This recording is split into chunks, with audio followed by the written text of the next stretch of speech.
Hello everyone, welcome to P star tutorial. इस sessions के inside हम डिस्कस करने वाले हैं। जो टॉपिक हमारा है इसमें हम लोग यूपीएससी आईएएस 2025 के जो एग्ज़ाम हुए थे तो इसके इंसाइड जो स्टैटिस्टिक्स फर्स्ट पेपर बेस्ड जो क्वेश्चंस पूछे गए थे, तो स्टैटिस्टिक्स फर्स्ट पेपर के इंसाइड जो प्रोबेबिलिटी का जो पार्ट होता है उससे रिगार्डेड जो क्वेश्चंस आपके अपने एग्जाम में आए थे तो उन क्वेश्चंस को लेकर डिस्कस करेंगे, साथ में उसके अपने स्टैंडर्ड और पेपर पैटर्न को भी लेकर हम लोग डिस्कस करेंगे। तो जो हमारी जो एनालिसिस क्लास की जो सीरीज जो पेपर वाइज जो चलता है उसी को हम लोग कंटिन्यू कर रहे हैं। तो जैसा कि आप सभी को पता है कि स्टैटिस्टिक्स फर्स्ट पेपर के इनसाइड तो ये ऑब्जेक्टिव बेस्ड ये पेपर्स होते हैं और इसमें टोटल 4 ऑफ यूनिट्स इंक्लूड होता है, जिसमें फर्स्ट प्रोबेबिलिटी का पार्ट होता है, सेकेंड की बात करते हैं statistical method, third as it इसमें न्यूमेरिकल एनालिसिस एंड फोर्थ क्या होता है कंप्यूटर एप्लीकेशंस ये होता है। जनरली स्टैटिस्टिक्स फर्स्ट पेपर में टोटल 80 क्वेश्चंस ये बनते हैं, ऑब्जेक्टिव बेस्ड ये पेपर्स होते हैं और ये एक आइडिया इसमें लगाया जाता है कि 20 क्वेश्चन प्रोबेबिलिटी बेस्ड होते हैं एंड 20 क्वेश्चन आपका स्टैटिस्टिकल मेथड बेस्ड हम कह सकते हैं, और उसके बाद 20 क्वेश्चन इसमें न्यूमेरिकल एनालिसिस एंड 20 क्वेश्चन जो होते हैं ये इसके कंप्यूटर एप्लीकेशन बेस्ड ये क्वेश्चन ये बनते हैं। तो इस तरीके से टोटल 80 क्वेश्चन हो जाते हैं और 1 क्वेश्चन जो होता है 2.5 मार्क्स बेस्ड ये होता है और बाकी इसमें 0.75 निगेटिव मार्किंग ये चलते हैं। तो अब ये जो क्वेश्चन पेपर्स हैं इसमें खासकर जैसे फर्स्ट यूनिट्स की बात करते हैं प्रोबेबिलिटी, तो प्रोबेबिलिटी बेस्ड ये क्वेश्चंस किस तरीके से कैसे पूछे गए थे और कितने नंबर ऑफ क्वेश्चंस कितने नंबर ऑफ मार्क्स बेस्ड ये पूछे गए थे ये हम लोग लेकर डिस्कस करने वाले हैं। और साथ में जो क्वेश्चंस आए हुए हैं उनको हम लोग विद सॉल्यूशंस लेकर हम लोग डिस्कस करेंगे, जिससे एक आइडिया मिलेगा कि मतलब ये क्वेश्चंस कैसे हैं, उसके अपने क्या अपने ये स्टैंडर्ड है। तो फर्स्ट एज इट हम लोग इसमें देख लेते हैं कि यहाँ से जो ये क्वेश्चन पेपर्स जो है इसके अपने सिलेबस क्या है। सिलेबस में मतलब सिलेबस के इनसाइड जैसे मैंने बताया कि इसमें यूनिट्स में टोटल 4 ऑफ यूनिट्स इसमें इन्वॉल्व होता है। फर्स्ट प्रोबेबिलिटी पार्ट होता है, दूसरा इसमें स्टैटिस्टिकल मेथड होता है, थर्ड इसमें न्यूमेरिकल एनालिसिस और फोर्थ जो होता है कंप्यूटर एप्लीकेशंस होता है। तो अगर हम सिलेबस की बात करते हैं जिसमें फर्स्ट एज इट जो प्रोबेबिलिटी का जो पार्ट है, तो प्रोबेबिलिटी के इनसाइड जो फर्स्ट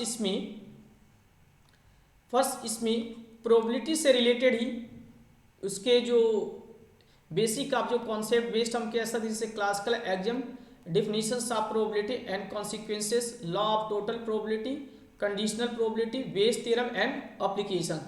उसके बाद इसमें रैंडम वेरिएबल्स ये आ जाता है। रैंडम वेरिएबल के इनसाइड जैसे distribution function for univariate bivariate, mathematical expectations, movement generative function, characteristics functions, ये सब इसके इनसाइड आ जाते हैं। एंड सेकेंड अगर हम इसमें कह सकते हैं तो सेकेंड इसमें जो दिया गया, थर्ड इसमें स्टैंडर्ड डिस्ट्रीब्यूशंस में तो डिस्क्रीट बेस्ड जो डिस्ट्रीब्यूशन इस बर्नौली, बायनोमियल, पॉइसन, ज्योमेट्रिक ये सब आ जाते हैं। और कंटिन्यूस बेस्ड की बात करते हैं normal, uniform, exponential, gamma, beta, इनको मिला के स्टैंडर्ड डिस्ट्रीब्यूशन बेस्ड ये।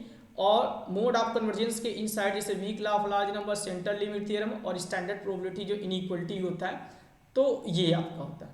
ठीक, तो सिलेबस जैसे कि अगर आप इसके स्टैटिस्टिक्स फर्स्ट पेपर के इनसाइड जो आप फर्स्ट जो इसमें प्रोबेबिलिटी के इनसाइड अगर आप इसके सिलेबस को देखेंगे तो मिक्स टाइप ही है, बट इसको मैंने क्या कर दिया एक नेम बेसिस पे कर दिया है, जिससे एक आइडिया लगता है कि हमको प्रोबेबिलिटी के फर्स्ट जो यूनिट्स प्रोबेबिलिटी का है उसके इनसाइड हमें क्या पढ़ना है, जिसमें रैंडम वेरिएबल के इनसाइड क्या टॉपिक होता है, या हम ये कह सकते हैं स्टैंडर्ड डिस्ट्रीब्यूशन बेस्ड या मोड ऑफ कन्वर्जेंस के इनसाइड क्या आपके ये टॉपिक ये होते हैं। अब इन्हीं जो ये जो टॉपिक है, डिफरेंट्स ऑफ जो टॉपिक हैं, इनके अकॉर्डिंग क्वेश्चंस किस तरीके से ये पूछे गए थे ये 2025 के जो एग्ज़ाम हुए थे उसमें। और जैसा कि आप सभी को पता है कि 2025 का एग्ज़ाम ये जून मंथ में हुए थे और इसका रिजल्ट भी यूपीएससी के थ्रू डिक्लेयर कर दिया गया। टोटल 35 सीट के लिए ये एग्ज़ाम कंडक्ट कराया गया था और 35 सीट का मतलब इसमें जो नंबर ऑफ कैंडिडेट उनका सिलेक्शन ये हो गया है। ठीक, हम लोग ये सेशंस इसलिए ले रहे हैं जिससे जो आईएएस 2026 के जो कैंडिडेट हैं, जो आईएएस 2026 को टारगेट करके चल रहे हैं या 2027 या नेक्स्ट जो अपकमिंग जो एग्जाम आईएएस के हैं उसको टारगेट करके चल रहे हैं, तो उनके लिए ये सेशंस एज अ कंडक्ट कराया जा रहा है, जिससे एक बेसिक आइडिया लगेगा कि अगर ये क्वेश्चंस किस तरीके से पूछे गए, इनकी अपने लेवल क्या है, इनके अपने स्टैंडर्ड क्या है, तो ये एक एनालिसिस क्लास के माध्यम से एक पता उनको चलेगा। ठीक, तो ये सेशन इसलिए कंडक्ट कराए जा रहे हैं। ठीक, तो मैंने आपको स्टार्टिंग में बताया था कि इसमें ये ऑब्जेक्टिव बेस्ड ये पेपर्स होता है, 80 क्वेश्चंस पूछे जाते हैं, each and every question 2.5 marks होते हैं, 0.75 नेगेटिव मार्किंग होते हैं, 200 मार्क्स बेस्ड ये होता है। और इसमें स्टैट्स फर्स्ट पेपर के इनसाइड टोटल 4 ऑफ यूनिट्स है, जिसमें probability, statistical methods, numerical analysis and computer applications. तो प्रोबेबिलिटी पार्ट के इनसाइड ही जो नंबर ऑफ जो क्वेश्चन इस बार जो पूछे गए थे वो एक हम इसमें कह सकते हैं 20 to 25, ठीक, नियर अबाउट 23 क्वेश्चंस हम कह सकते हैं। बट कुछ क्वेश्चंस ऐसे होते हैं कि वो मतलब देखने में तो लगता है कि प्रोबेबिलिटी मतलब फर्स्ट यूनिट्स हैं, लेकिन वो स्टैटिस्टिकल मेथड से भी क्या करते हैं, मैच करते हैं। तो इस तरीके से हम एक बेसिक बेस हम कह सकते हैं इसमें कि 20 to 25 क्वेश्चंस यहाँ से थे। तो जो नंबर ऑफ जो क्वेश्चन फर्स्ट इसका जो यूनिट्स प्रोबेबिलिटी है, तो उसमें जो प्रोबेबिलिटी टॉपिक है इनसे जो नंबर ऑफ क्वेश्चन 1 से 3 यहाँ पे ये इसलिए कहा गया है क्योंकि कुछ क्वेश्चन से प्रोबेबिलिटी के कॉन्सेप्ट से मिलता है, तो उसमें थोड़ा सा कुछ और एडिशनल कॉन्सेप्ट लगा के उसकी एक्सपेक्टेड वैल्यू या कुछ ऐसे रिलेटेड क्वेश्चन ये पूछ लिए जाते हैं। इसलिए एक जनरल बेसिस पे 1 to 3 क्वेश्चन हम कह दिए। रैंडम वेरिएबल से जो क्वेश्चन जो थे 6 to 7 क्वेश्चन, ठीक। और स्टैंडर्ड डिस्ट्रीब्यूशंस की बात करते हैं तो इससे 10 to 11 क्वेश्चंस इस बार आपके अपने एग्जाम में यहाँ से क्वेश्चंस एज अ डिजाइन किए गए थे। अब वो क्वेश्चन जैसे Poisson distribution based, geometric distribution based, इस तरीके से ये क्वेश्चन थे। लिमिट थ्योरम की बात करते हैं तो 5 to 6 क्वेश्चंस इस बार ये थे 2025 के एग्जाम में ये थे, ठीक। तो ये एक जनरल बेसिस पे एक मतलब यहाँ पे एक आइडिया दिया गया है। और अगर नंबर ऑफ मार्क्स की बात करते हैं तो 50+ मार्क्स आप यहाँ से कह सकते हैं इससे आपके बने हुए थे, ठीक। तो अब मतलब एक इससे एक आइडिया पेपर की जब हम एनालिसिस करते हैं तो उससे एक हमारा आइडिया लग जाता है कि क्वेश्चन मतलब कितने नंबर ऑफ क्वेश्चन कहाँ से कैसे थे। तो इससे हम जो अपकमिंग जो एग्जाम है उसमें भी हम लोग गेस करते हैं कि हाँ मतलब इस टाइप के क्वेश्चन या इतने नंबर ऑफ क्वेश्चंस पूछे जा सकते हैं। तो इस पेपर एनालिसिस से ये सब चीज़ें हमें पता चल जाता है। तो ये तो हम लोग एक बेसिक वे लेके हम लोग डिस्कस कर लिए। अब हम लोग बात करते हैं कि जो क्वेश्चन इन टॉपिक से रिलेटेड जो आए हुए थे तो उन क्वेश्चंस का अपना स्टैंडर्ड क्या है, उनको सॉल्व करने के हमारे क्या बेसिक ऑफ मेथड्स हैं, तो ये हम लोग लेके 1 by 1 लेके हम लोग डिस्कस करने वाले।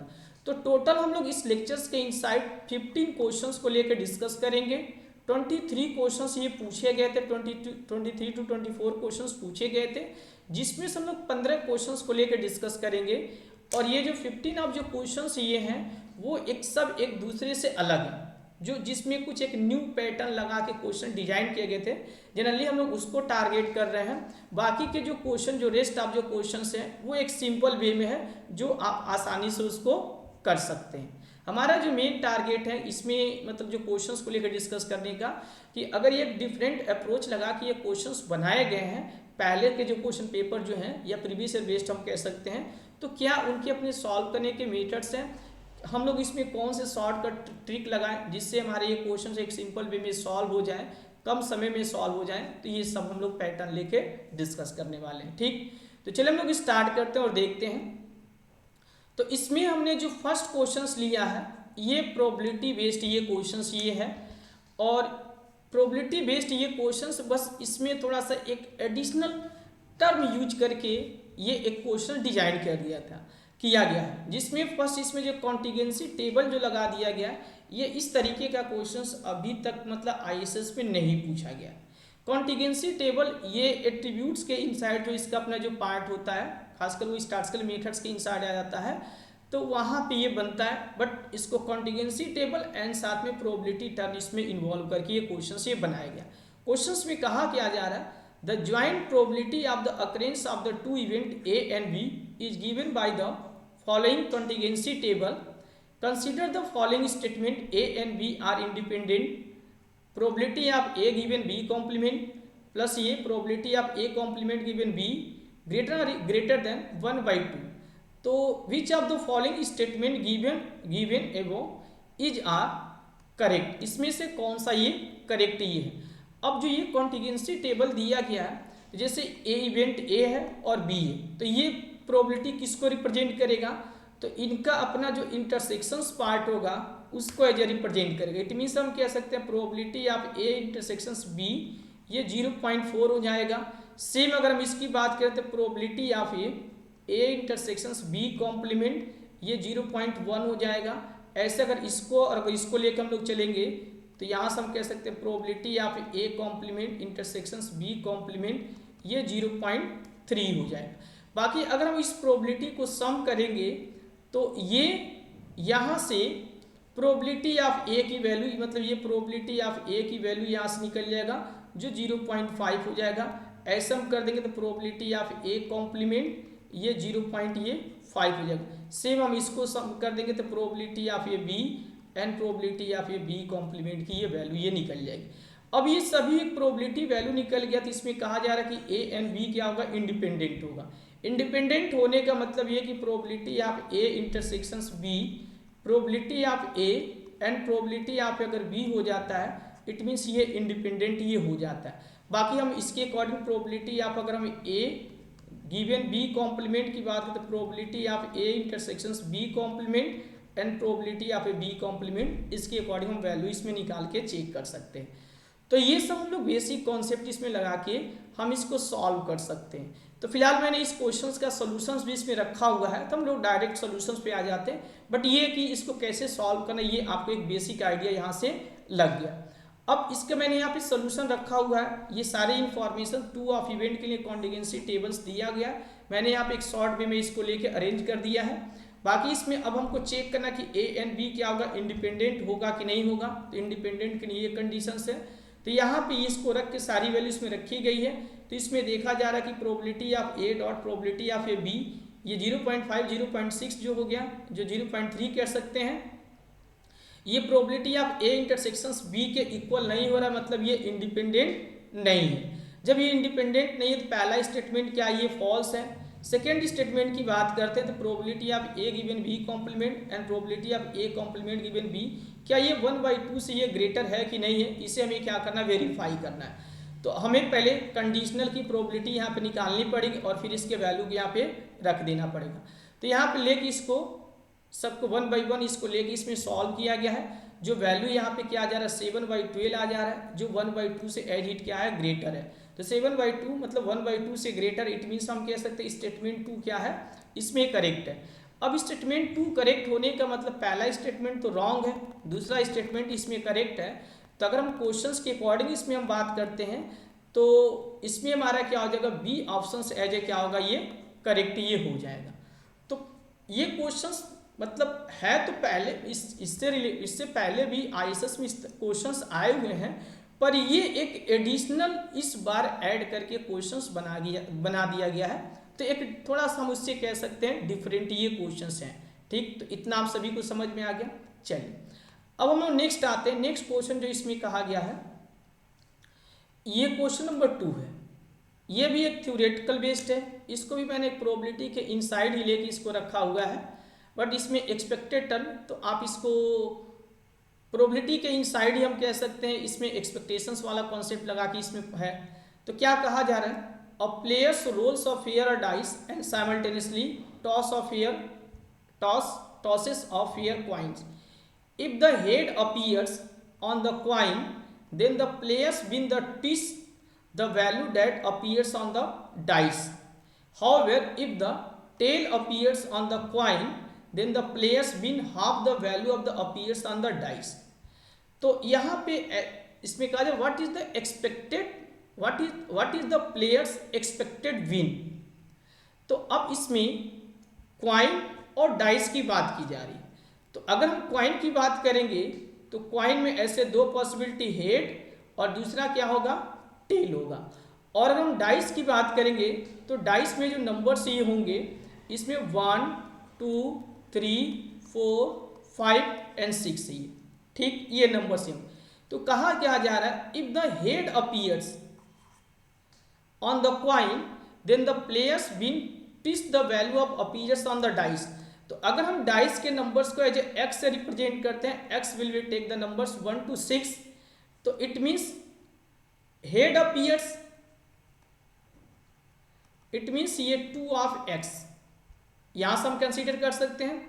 और फिर अगर इसमें टेल अपीयर्स की बात कर रहे हैं ऑन द क्वाइन, तो इस केस में 1/2x, ये सिचुएशंस ये बन गया। अब इसी के केस में हमको क्या करना है, इसके एक्सपेक्टेड वैल्यू को एज ऑब्टेन्ड ये करना है। तो what is the players expected win, it means अगर हम इसके सोल्यूशंस की बात करते हैं तो अब यहाँ पे x be die value taken the 1 to 6 numbers and c be the coin, तो c be the coin, coin को अगर टॉस करते इट मीन्स ये head and tail and then with corresponding probability जो 1/2 एंड फॉर द टेल वो भी क्या हो जाएगा, प्रोबेबिलिटी 1/2 हो जाएगा। If head win it means 2x and tail win 1/2x, ये हो गया, ठीक। Then the expectations of x की अगर बात करते हैं एक्सपेक्टेशंस ऑफ x, तो x will take the numbers from 1 to 6, जो नंबर्स इसमें ले रहा है वो आपका 1 to 6 नंबर्स ले रहे हैं, तो ईच विथ प्रोबेबिलिटी कितना हो जाएगा 1/6 ये हो जाएगा। तो 1 and there corresponding probability 1/6, 2 and there corresponding probability 1/6, it means हम यहाँ से कर देंगे तो ये 1 इंटू 1/6, 2 इंटू 1/6, 3 इंटू 1/6, तो 21/6, इट मीन्स ये 3.5 ये हो जाएगा। Now the conditional expectations of win when given head, it means ये 2 टाइम एक्सपेक्टेशंस ऑफ x, तो यहाँ से हम कर देंगे 2 इंटू 3 टाइम 3 इंटू 5 जो हो गया ये 7 हो गया। फिर एक्सपेक्टेशंस विन व्हेन टेल, जब इसमें टेल एज इट क्या कर it means 1/2 expectations of x, तो हम यहाँ से 1.75 ये रख सकते हैं। अब ओवरऑल जो एक्सपेक्टेड विन हो जाएगा, expected of a win, it means 1/2 into 7 and plus ये 1/2 इंटू 1.75, तो इसको लेकर सिंप्लीफाई करेंगे तो 4.375 ये आ जाएगा। तो 4.375 इट मीन्स ये ओवरऑल उसके एक्सपेक्टेड विन की बात किया जा रहा है। तो अगर हम क्वेश्चंस के अकॉर्डिंग हम लोग करेंगे तो इसका अपना आंसर क्या हो जाएगा, तो 4.37, इट मीन्स ये डी ऑप्शन क्या हो जाएगा, ये करेक्ट ये हो जाएगा। तो इस टाइप के क्वेश्चंस भी आपके अपने एग्जाम में आते हैं, फिलहाल ये 2025 में आया हुआ है। तो जब अगर ऐसे क्वेश्चंस आते हैं तो हम ये सब एडिशनल कॉन्सेप्ट लगा के सॉल्व हम लोग करते हैं, ठीक। नेक्स्ट चलिए क्वेश्चन नंबर 3 की बात करते हैं। इसमें क्या कहा गया, a miner is trapped in a mine containing 3 doors, the first door lead to the tunnel that will take him to safety after 3 hour travel. फिर the second door lead to tunnel that will be return him to the mine after 5 hours of travel. The third door lead to tunnel that will return him to the mine after 7 hours of travel. Assuming that the miners is equally likely to choose any of the door, तो what is the expected length of the time until he reach safely। तो यहाँ पे जो questions में जो कहा जा रहा है कि अ mine is trap in the mine containing 3 door, मतलब एक माइन है और उसमें 3 डोर उसमें कंटेंट है। तो फर्स्ट डोर में इसमें जो कहा जाए, first door lead to the tunnel that will take him to safety after 3 hours of travel. जब उसमें 3 hours एज ए ट्रेवल कर रहा है देन वहाँ से एज ए सेफ्टी वहाँ से वो निकल पा रहा है। फिर सेकेंड डोर की बात करते हैं तो lead to tunnel that will take return him to mine after 5 hours of travel, उसमें 5 hours ट्रेवल करने के बाद एज वहाँ से सेफ्टी वो निकल पा रहा है। सेम ऐसे हम थर्ड डोर की बात कर सकते हैं। तो बाकी जो कहा जा रहा है इसमें what is the expected length of the time until he reach safety. तो अब ये जो इसमें जो पार्ट जो कहा गया है इसको हम लोग कैसे करेंगे, तो फर्स्ट एज इट इसमें जो 3 आप जो सिचुएशंस या जो कंडीशंस बन रहे हैं उस कंडीशंस को हम लोग सेपरेट उसको करेंगे एंड देन उसके अकॉर्डिंग जो और भी सारे जो एडिशनल प्रोबेबिलिटी टर्म के जो कॉन्सेप्ट वो हम इसमें ऐड करेंगे। तो इसमें हम लोग स्टेप बाय स्टेप की अगर बात करते हैं, first define the expected time. E as a क्या एक्सपेक्टेड टाइम है in hours for the mines to reach safety. तो इसमें they are the 3 equally likely door first second and third जो दिया गया, safety after 3 hour, back to start after 5 hour and back to start after 7 hours ये दिया गया। ई है जो रिप्रेजेंट करे एक्सपेक्टेड टाइम की बात किया जा रहा है, तो इस केस में एक्सपेक्टेड टाइम जो सेटिस्फाई होगा वो एज इट हम कह सकते हैं, तो E equal to 1/3 each and every, इसमें हम क्वेश्चंस में कहा जा रहा है 3 ऑफ ए डोर ये दिए गए, तो ये इक्वली लाइकली बेस्ड ये हैं, तो अगर सेपरेटली वहाँ से क्या किया जा रहा है, मूव किया जा रहा है, इट मीन्स जो प्रोबेबिलिटी 1/3 हो जाएगा। 1/3 1/3 1/3 हम कह सकते हैं। ईच भी जो नंबर्स वहाँ पे होंगे, फर्स्ट में 3 आवर्स, सेकेंड की बात करते हैं तो E as a expected time दिया गया है, तो back to start after 5 hour, तो 5 आवर्स ये प्लस ये जो ई जो एज ए एक्सपेक्टेड जो दिया गया ये इसके वैल्यू बेस्ड हो जाएगा एंड देयर कॉरस्पॉन्डिंग प्रोबेबिलिटी 1/3 हो जाएगा। फिर हम इसमें कर देंगे तो 7 एंड जो ई एज ए एक्सपेक्टेड टाइम है तो वो भी इसमें क्या हो जाए, ऐड हो जाए, तो 7 plus E and there corresponding probability 1/3 ये हो जाएगा। ठीक, अब हम इसी इक्वेशंस को क्या करेंगे, सॉल्व करेंगे। तो सॉल्व करने के बाद यहाँ से ई की वैल्यू ये क्या हो जाएगा, इसमें निकल जाएगा, और यही ई की जो वैल्यू हो जाएगा वो क्या हो जाएगा, इसका अपना ये एक्सपेक्टेड टाइम ये हो जाएगा। और एक्सपेक्टेड टाइम की बात करते हैं तो क्वेश्चंस के अकॉर्डिंग इसमें क्या हो जाएगा आपका ये, इसमें 15 जो दिया गया तो ए ऑप्शंस क्या हो जाएगा, ये करेक्ट ये हो जाएगा। ठीक, तो इस क्वेश्चन को हम लोग सिंपली क्या कर सकते हैं, इस कंडीशंस के अकॉर्डिंग हम लोग सॉल्व कर सकते हैं जो यहाँ पे दिया गया है, और इसे हम लोग लेके चल सकते हैं। ठीक, चलिए क्वेश्चंस थोड़ा सा ये ट्रिकी बेस्ड है, बट ये है कि अगर हम इसमें लेके इसको चलते हैं तो ये क्वेश्चंस ये सॉल्व हो जाएंगे। अब हम लोग बात करते हैं क्वेश्चन नंबर जो 4 जो दिया गया है, ये question joint probability density function based ये क्वेश्चन ये डिजाइन किया गया। ये बड़ा इंपॉर्टेंट ये पीडीएफ है, ज्वाइंट पीडीएफ ये है, और ज्वाइंट पीडीएफ की हम बात करते हैं तो इनसे जो क्वेश्चन जो आते हैं, खासकर इसमें मार्जिनल, कंडीशनल, पीडीएफ, फिर मार्जिनल, कंडीशनल, इसके अपने expectations, variance, covariance, correlations, product movement, इनसे रिलेटेड ये क्वेश्चंस आते हैं। फिलहाल इस बार इसमें जो क्वेश्चंस जो आए हुए हैं ये एक ट्रांसफॉर्मेशन बेस्ड ये है, तो जो ज्वाइंट पीडीएफ बेस्ड दिया गया T square equal to X square plus Y, और यहाँ पे X square plus Y less than infinity और greater or equal to 0, then the density function of A T is given by, T की अपनी density क्या हो जाएगी। तो अब इसमें क्वेश्चंस को अगर हमको जब सॉल्व करना है तो हम लोग इसको कैसे करेंगे, क्या इसके अपने बेसिक अप्रोच। तो एक हमारे पास जो कॉन्सेप्ट है, हम इसमें ट्रांसफॉर्मेशन ऑफ रैंडम वेरिएबल का कॉन्सेप्ट लगाएं, एंड देन तो पहले तो हम इसमें क्या करते हैं कि इसमें अगर हम y equal to U as assume कर रहे हैं तो t और u का अपना ज्वाइंट पीडीएफ निकालें और फिर उसको मार्जिनलाइज कर लें।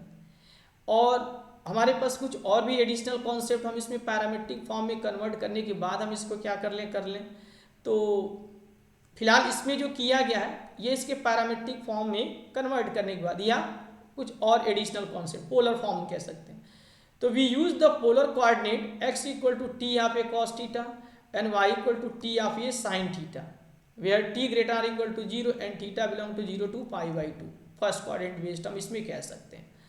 अब यहाँ से इस टर्म को क्या करें, इसको रिप्लेस यहाँ पे किया गया 4 of X Y E to power minus X square plus Y square. अब ये वैल्यू जब एक्स वाई की हम बात करते हैं तो इसको आपस में लेकर मल्टीप्लाई किया गया, साथ में D X and D of Y, तो T T T T T और T a D of a theta ये हो गया। Joint density of A T and theta की बात करते हैं तो यहाँ से टी एंड थीटा का अपना क्या किया डेंसिटी इसमें निकाल दिया गया। तो वैल्यू इसमें एक्स एंड वाई की जगह पे ये वैल्यू इसमें रख दिया गया प्रोडक्ट टर्म में, और साथ में X square plus Y square की बात करते हैं, इसके स्क्वायर को अगर लेके चलेंगे तो टी स्क्वायर ये आ जाएगा जो यहाँ पे ये किया गया। अब ये थीटा बिलोंग टू 0 π/2 दिया गया है, तो अब हमें करना क्या है इसमें कि हमें टी का डेंसिटी ये निकालना है। तो टी का डेंसिटी निकालने का मतलब है कि हम इसे थीटा के रिस्पेक्ट में क्या कर दिए, इसको एज ए डिफरेंशिएट इंटीग्रेट कर दिए। थीटा के रिस्पेक्ट में इसको इंटीग्रेट कर देंगे तो यहाँ से हमारा टी का अपना क्या हो जाएगा, डेंसिटी ये निकल जाएगा। तो अब इसमें जो 4t square E to power minus T square ये सब बाहर हो जाएंगे एंड 0 टू π/2 हो जाएगा, कॉस थीटा साइन थीटा हो जाएगा, इसमें 2 से मल्टीप्लाई कर देंगे एंड 2 से डिवाइड कर देंगे तो ये साइन 2 थीटा के फॉर्म में ये कन्वर्ट ये हो जाएगा। तो ये इसमें मैथमेटिक्स लगा के यहाँ से आप इसको देख सकते हैं। ठीक, इसको और सिंप्लीफाई किया जा सकता है। तो जो इसमें किया गया, फिलहाल हम इसमें डायरेक्ट इंटीग्रेशंस का अपना जो फार्मूला होता है 0 से π/2 cos theta and sin theta d theta equal to 1/2 होता है, तो वही वैल्यू इसमें रख दिया गया। या अगर हमारे पास ये भी है कि हम इसमें 2 से मल्टीप्लाई कर दें तो 1/2 2 cos थीटा sin थीटा, तो ये क्या होगा 1/2 sin 2 थीटा। अब इसको लेके इंटीग्रेट कर दिया गया, तो इंटीग्रेशंस का अपना जो फार्मूला होता है 0 से लेकर π/2, तो उसके अकॉर्डिंग भी इसमें किया जा सकता है, या डायरेक्ट हम इस रिजल्ट का यूज करके सॉल्व कर सकते हैं। तो इसके अकॉर्डिंग जो एफ ऑफ ये कैपिटल टी इन ब्रैकेट जो स्मॉल टी जो दिया गया 2t³ एंड e⁻⁻t² ये दिया हुआ है। तो हम यहाँ से अगर इससे मैच करते हैं तो ऑप्शन से ए एज इट क्या होगा, ये करेक्ट ये हो जाएगा। तो इसमें ट्रांसफॉर्मेशंस ऑफ रैंडम वेरिएबल्स का ही यूज किया गया है, बट इसको पोलर फॉर्म में इसको लेके ये चला गया, तो ये क्वेश्चंस और भी एक सिंपल वे में सॉल्व हो गया है। ठीक, तो यहाँ से हम इसको इस तरीके से लेके कर सकते हैं। तो ये इतना आपका ये हो गया। अब नेक्स्ट जो क्वेश्चन नंबर 4 की बात करते हैं, क्वेश्चन नंबर 4 में क्वेश्चन नंबर 4 हो गया। क्वेश्चन नंबर 5, ये जो क्वेश्चन जो दिया गया ये बीटा डिस्ट्रीब्यूशन बेस्ड ये है। बीटा डिस्ट्रीब्यूशन से रिलेटेड एक और क्वेश्चन पूछा गया है, बट उसमें उसका हार्मोनिक फंक्शन से रिलेटेड क्वेश्चन पूछ दिया गया था। तो beta distribution of first kind and second kind की बात करते हैं, तो उसमें हार्मोनिक फंक्शंस का डायरेक्ट अपना रिजल्ट होता है, तो वहाँ से उसका अपना क्या किया जाता है, उसको निकाल दिया जाता है। ठीक, अब बाकी इसमें जो क्वेश्चन जो क्वेश्चंस ये जो पूछा गया, इसमें क्या कहा जा रहा है, for the beta distributions of the first kind beta alpha beta दिया हुआ है। Consider the following statement, for alpha greater than 1 and beta greater than 1 density had unique mode. ठीक, for alpha plus beta equal to 2 such that alpha and beta equal to 1 all point in 0 to 2 are modes. ठीक, तो इसमें कहा जा रहा है which of the statement given एवं is are correct, first only, second only, both first and second, neither first not second. अब तो क्वेश्चंस हम ये कैसे सॉल्व करेंगे, यहाँ पे कहा गया कि अगर alpha greater than 1 and beta greater than 1 density है यूनिक मोड, जो डेंसिटी होता है यूनिक मोड। तो मोड कैसे निकालते हैं, जो भी डेंसिटी दिया जाता है हम उसका डेरिवेटिव करते हैं और डेरिवेटिव के माध्यम से ही उस पर निकालते हैं, मतलब x की वो वैल्यू जिसपे उसका पीडीएफ क्या होता है मैक्सिमम वैल्यू को देता है, इट मीन्स वो उसका क्या होता है मोड ये होता है। तो अब यही सारे कॉन्सेप्ट इसमें लगा के किए गए। स्टेटमेंट फर्स्ट की अगर बात करते हैं, when alpha and beta greater than 1, तो फॉर जो बीटा डेंसिटी की अगर बात करते हैं तो इसमें यूनी मॉडल होता है with unique interior mode eight alpha -1 alpha plus beta minus ये 2 होता है। ये इसकी अपनी मोड वैल्यू होती है। मोड वैल्यू को कैसे हम लोग निकालते हैं, तो फर्स्ट हम लोग इसका डेरिवेटिव की बात करते हैं, इक्वल टू 0 करते हैं, अगेन हम इसका सेकेंड डेरिवेटिव करते हैं, और यहाँ से सॉल्व करने के बाद जो x का जो पॉइंट आता है और इस पर x इक्वल टू, मान लीजिए हम इसको c की बात करते हैं, तो x इक्वल टू ये c, ये लेस देन 0, इट मीन्स ये इस पे ये मैक्सिमम वैल्यू देता है। मोड का मीन्स भी ये होता है कि ऑब्जर्वेशंस की वो वैल्यू जिस पे उसकी फ्रीक्वेंसी मैक्सिमम ये हो, तो वो उसका क्या कहलाता है मोड कहलाता है। या हम इसके पीडीएफ की बात करते हैं मैक्सिमम वैल्यू बेस्ड होता है, तो ये इसका अपना क्या होता है ये मोड ये होता है। ठीक, तो अब पहला स्टेटमेंट, तो क्या इसमें alpha greater than 1 and beta greater than 1 इन सभी सिचुएशंस पे ये मोड इसका क्या करेगा एग्जिस्ट ये करेगा। ठीक, अब इसमें कहा गया है ये कंडीशन इसलिए लगा दिया गया है क्योंकि जो x का रेंज जो बीटा की अगर बात करते हो 0 से ग्रेटर एंड 1 से लेस होता है, तो मोड की वैल्यू जो होगी वो जो भी होगी वो 0 से लेकर 1 के बीच में ही लाई करेगा।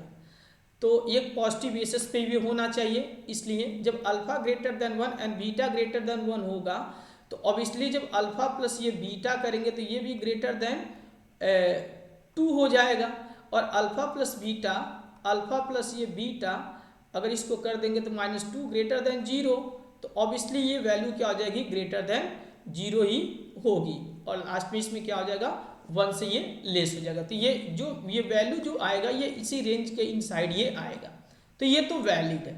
अब नेक्स्ट जो कहा जा रहा है कि alpha and beta equal to, अगर 1 की बात करते हैं तो alpha 1 and alpha and beta 1, it means alpha plus beta ये क्या हो जाएगा, ये 2 हो जाएगा।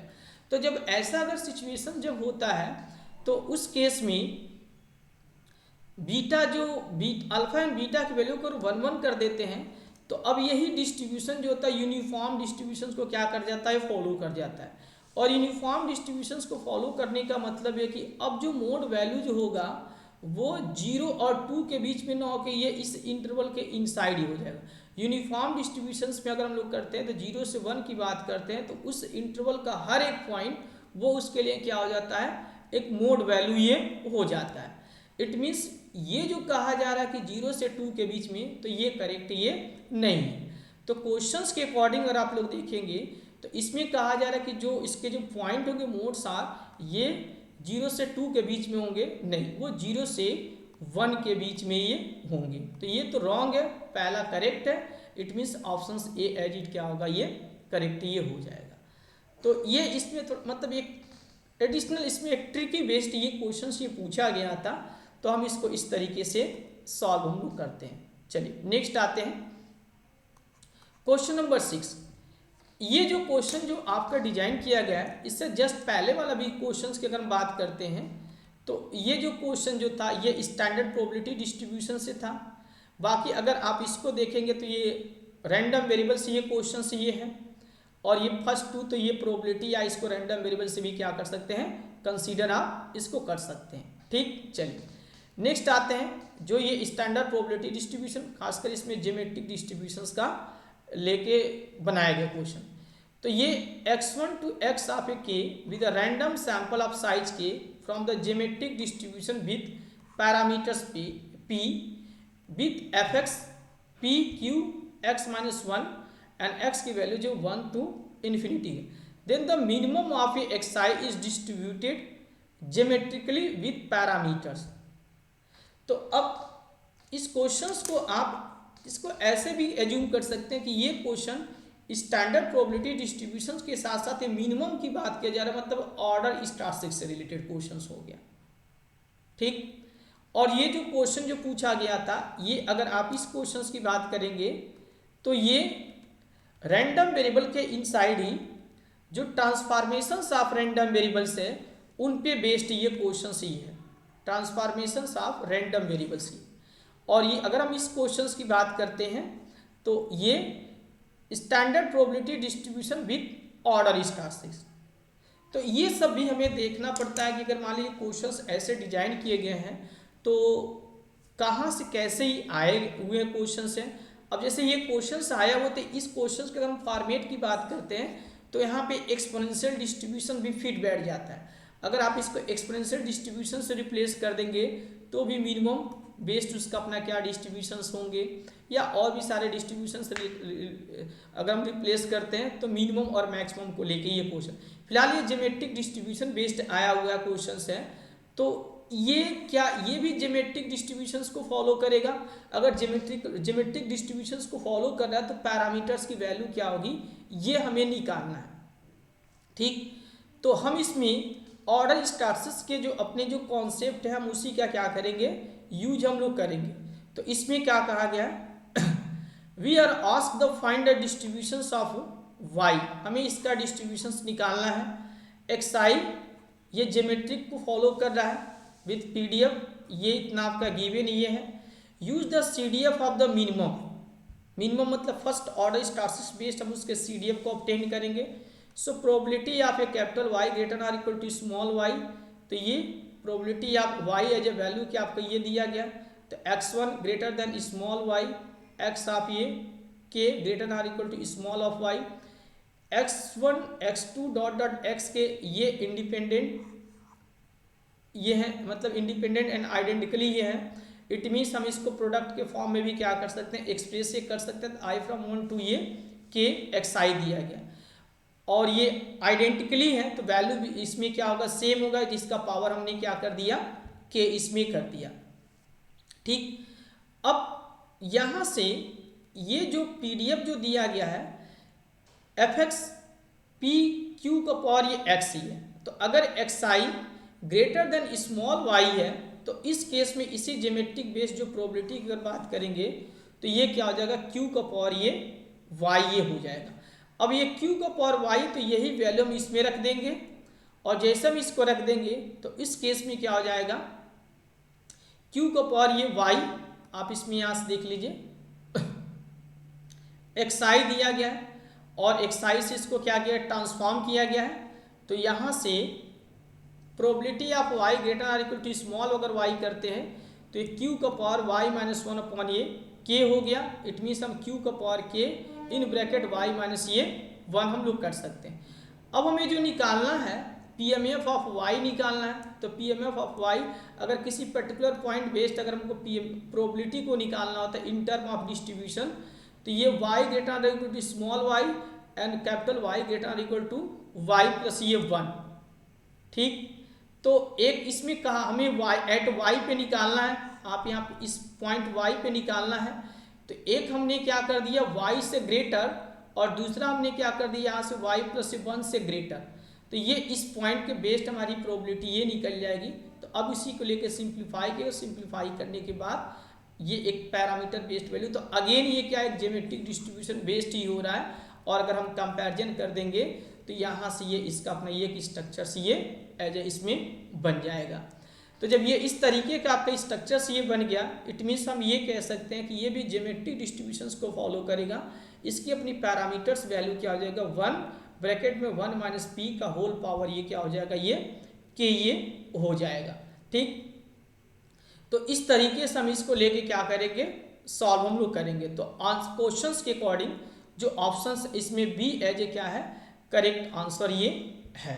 ठीक, तो ये भी बहुत अच्छे तरीके से क्वेश्चन पूछा गया और ये बहुत एक अच्छा खासा फॉर्मेट ये है। आप इसको एक्सपोनेंशियल से अगर रिप्लेस कर देते हैं तो वो भी एक न्यू क्वेश्चन ये बन जाता है। बाकी और भी सारे जो पीडीएफ बेस्ड अगर इससे रिप्लेस करते हैं तो एक अलग अलग क्वेश्चन ये इससे बन जाएंगे। ठीक, चलिए नेक्स्ट आते हैं हम लोग इसमें। अब क्वेश्चन नंबर 7 की बात करते हैं। ये भी जो क्वेश्चन जो डिजाइन किया गया है random variable with standard probability distribution, इसके बेस्ड ये क्वेश्चन से ये है।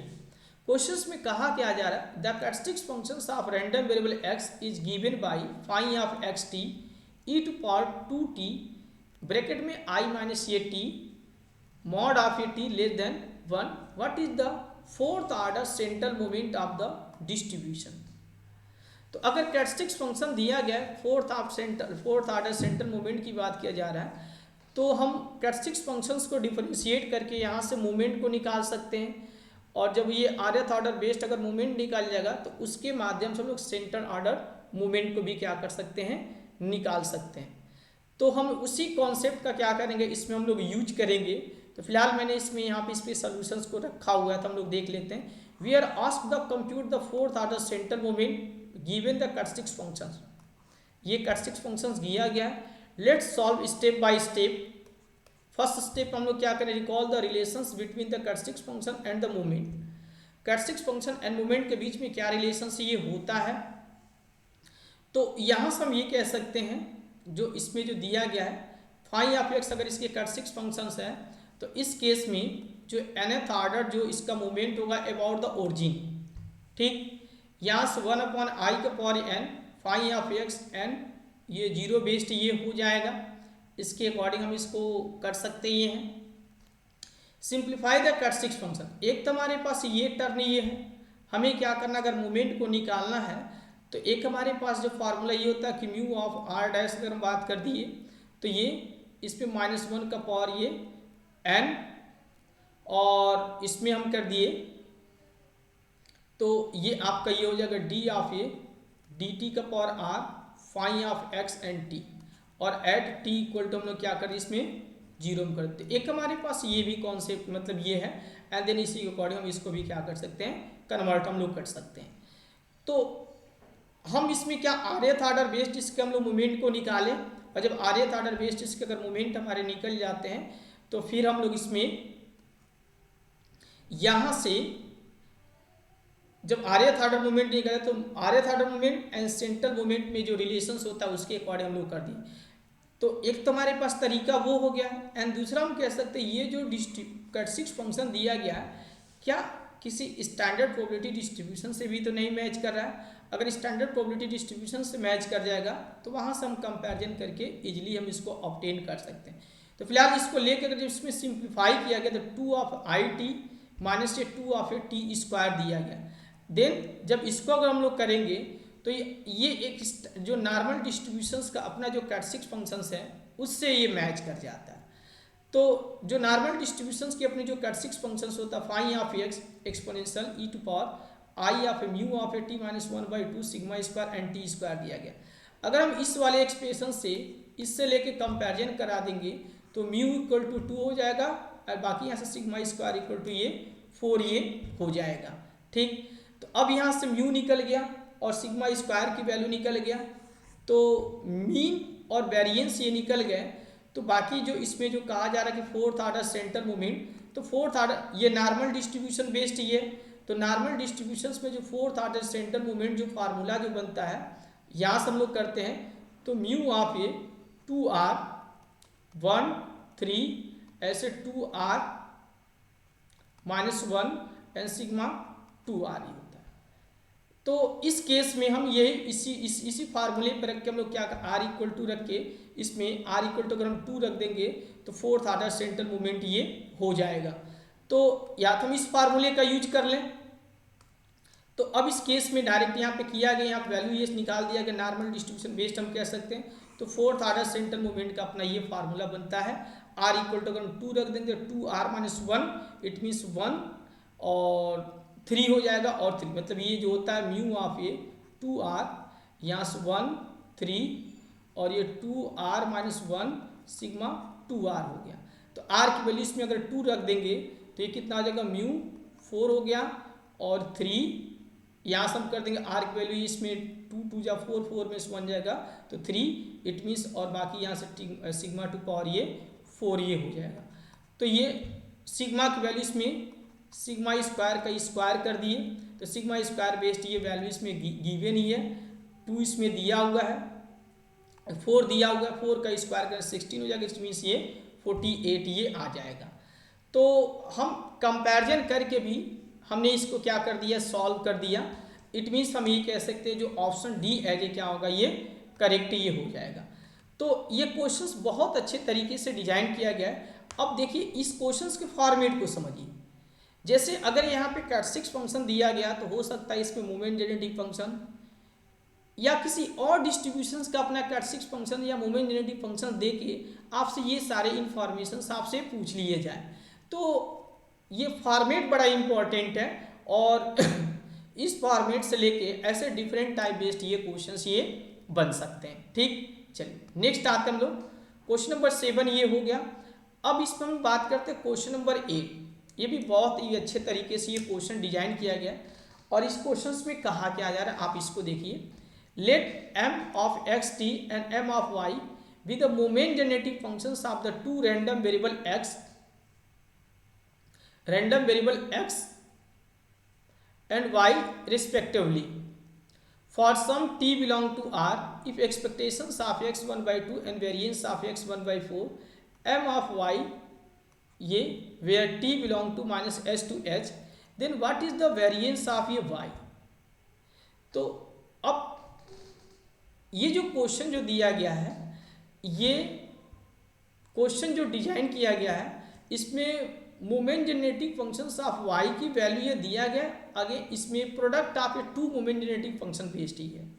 इट मीन्स इसमें जब हम एडिशनल कॉन्सेप्ट की बात करते हैं तो जैसे मान लीजिए अगर यहाँ से यदि अगर हम y को अगर हम एज्यूम कर दिए z प्लस ये x और z का अपना mxt है